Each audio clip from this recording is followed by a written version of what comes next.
I have had a few paranormal seeming experiences throughout my life. Nothing 100% confirmed though, I'm open-minded about it. But the one that stands out to me the most was a recent one, taking place in an Airbnb that I stayed in Golden, Colorado. This was back in 2014. My husband and I were visiting Colorado and decided to stay in the Airbnb that was high up in the foothills of the Golden area in the Colorado Rocky Mountains.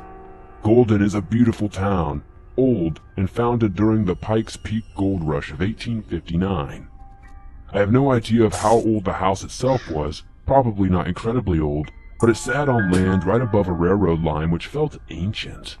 The area had a few houses scattered around rocky cliffs with foliage.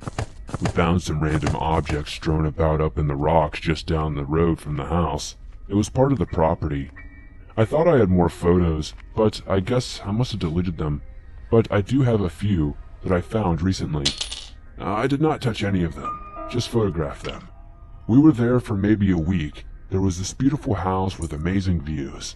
I did not feel anything unusual vibe-wise, except that the house itself had only a few window blinds. Houses far enough apart from each other, so I guess it didn't really need that.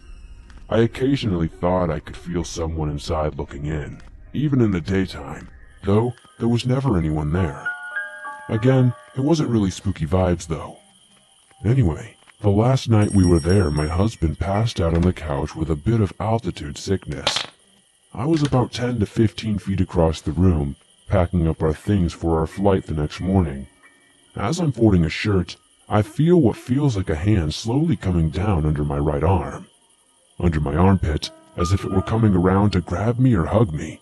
It was not in a hurtful way, but gently and playfully. I was surprised, so I jumped back, thinking it was my husband who spooked me. I immediately turned around, and he was still laying on the couch, completely passed out, not standing behind me at all. I was spooked enough that I woke my husband up, and I sat next to him and told him exactly what happened.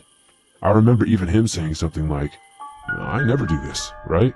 And he was like, "No. You really don't." I felt very vulnerable, and it felt very real. It was fleeting, but real.